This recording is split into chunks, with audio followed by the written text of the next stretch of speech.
Design graphics for your social posts in a heartbeat from Content Studio using Crello. In Content Studio, go to Composer and Social Post. Select the social account you'll be using and type in your caption. Then, click the Crello icon in the options bar. Choose from a variety of design types based on the platform you plan to post to.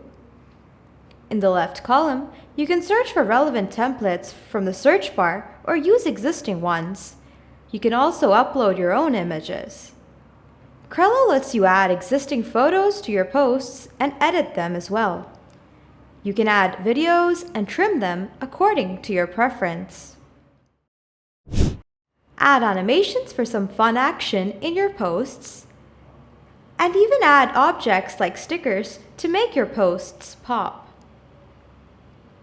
Add background colors and change them to suit your posts by adding filters and changing their opacity. You can also customize texts, fonts, and styles according to your brand personality.